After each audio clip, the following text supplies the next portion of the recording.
On this week's episode of What's Up Weekly, a special live performance from the IU Latinx student dance group, Paso a Paso. Plus, get an inside look at IU's First Thursdays event, as well as this week's trending topics.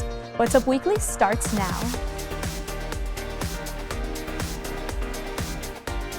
Hello and welcome to this week's episode of What's Up Weekly. I'm Anna Black. And I'm Cali Lichter. The First Thursday Fair is a staple here at IU, and the October Fair took place last Thursday. Reporter Carly Flanagan had a chance to go down and speak to some IU students and alum about their booths. The First Thursday Festival is an event that occurs every first Thursday of the month and is held on IU campus. IU clubs and groups, as well as many businesses, come to sell and reach out to the community. Daisy May is the owner of one of those businesses, Rebloom Design. I take secondhand materials like quilts, linens, tea towels, anything that really catches my eye at thrift stores, estate sales, antique malls, and I turn them into fashion, giving these discarded objects a new life. May graduated 2 years ago with a degree in fashion design, but this is her last First Thursday because she's moving to expand her business.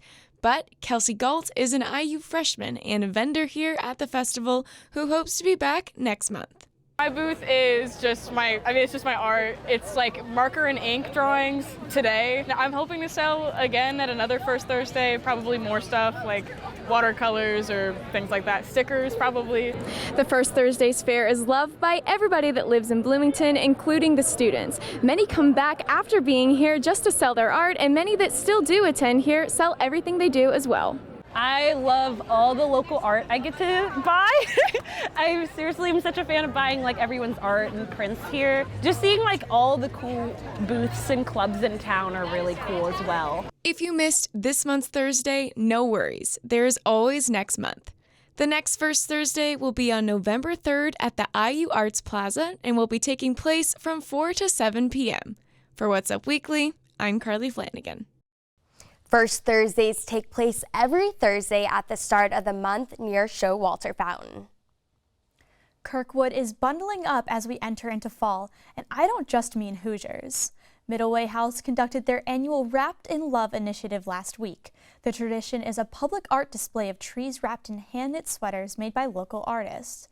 Not only is it a colorful display, but it is meant to raise awareness and funding for survivors of domestic violence, sexual assault, and human trafficking.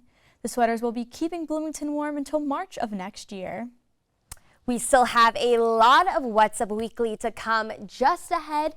An exciting performance by IU's cultural outreach dance team, Paso a Paso. Stay with us.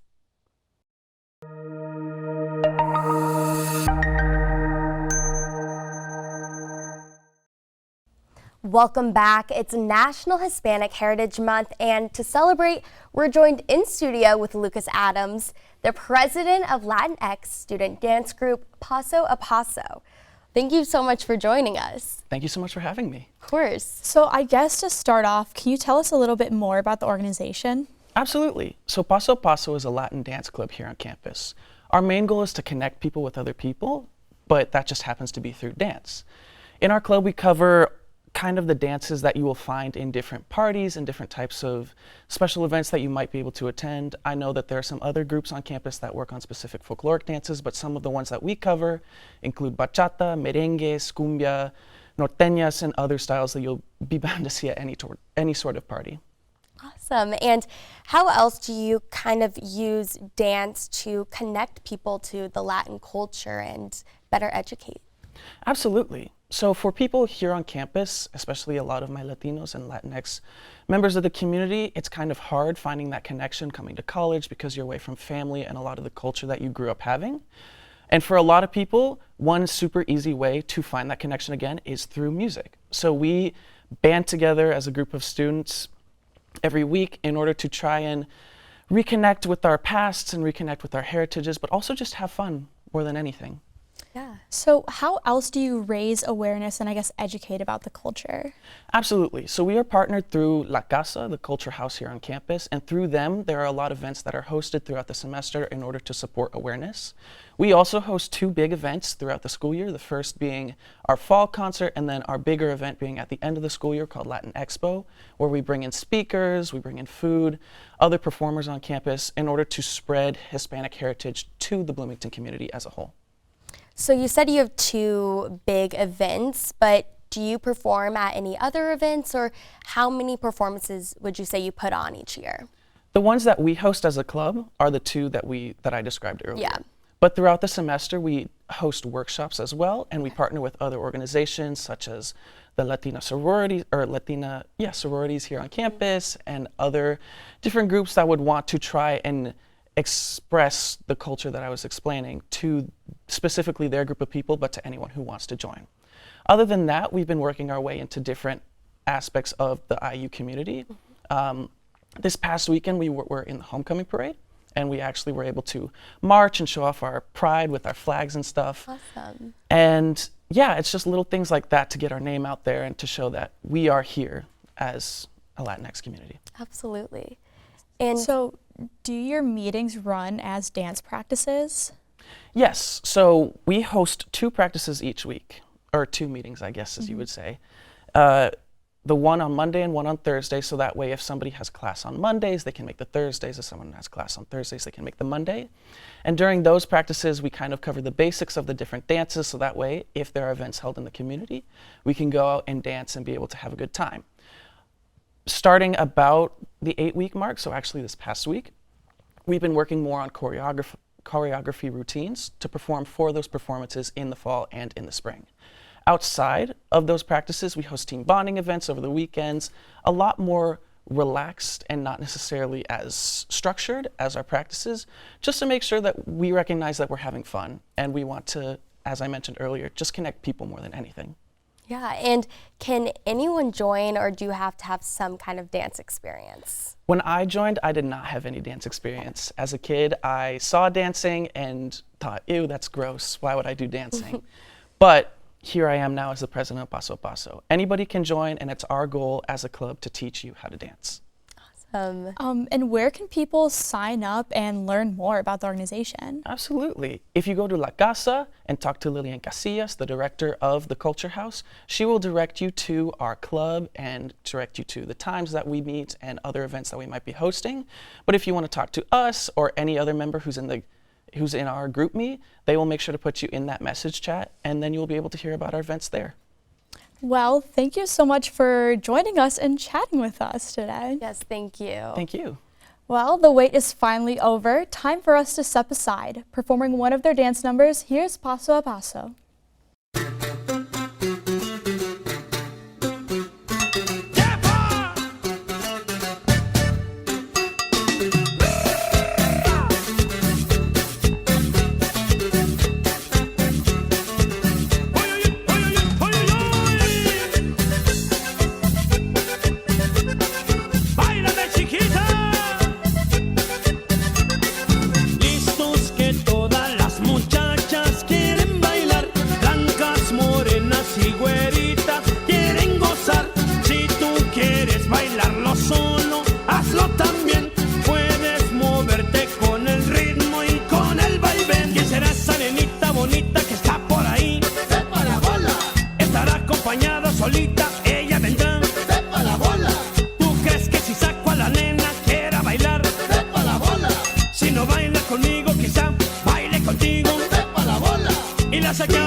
my gosh, that was so good. That was so incredible. I don't think I could ever do that. I don't really have a sense of rhythm either, so. No, I know, it like made me want to get up and go dance with them, but show must go on. It must, and stay with us because coming up, we're breaking down this week's trending topics. Find out why celebrities are finding themselves in legal matters, the actors making a comeback in an upcoming Netflix film, and much more.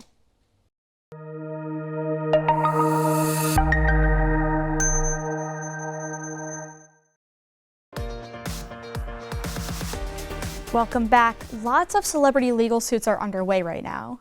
Yeah, Daily Mail is under fire as Elton John, Prince Harry, Elizabeth Hurley, and others are suing them.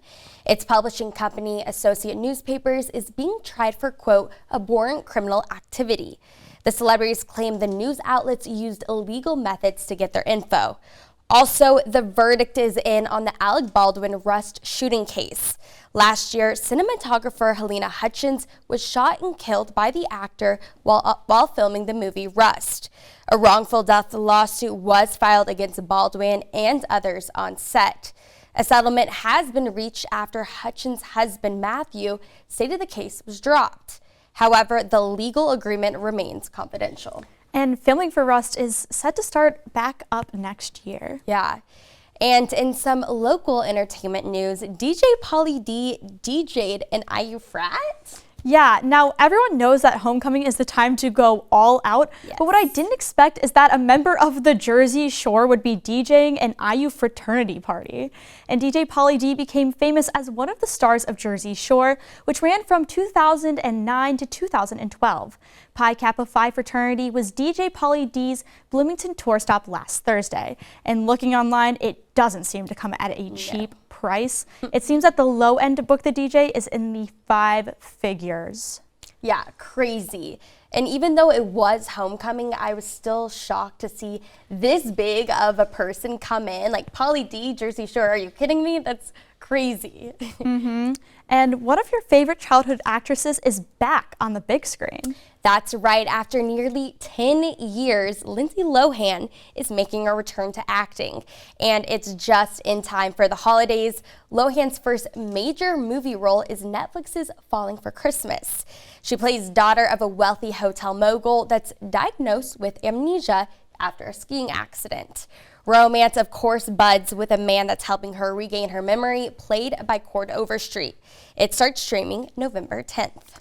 If you're a Lohan fan, Netflix is gifting you another present. A deal with the actress for 3 pictures, including this one. Oh, I'm excited. Well, that is what's up this week. Tune in next week for more local and entertainment news. Be sure to follow us on social media. Follow us on Instagram and Twitter at IUSTV News. For What's Up Weekly, I'm Anna Black. And I'm Callie Lichter. Thanks for watching, and we'll see you next week.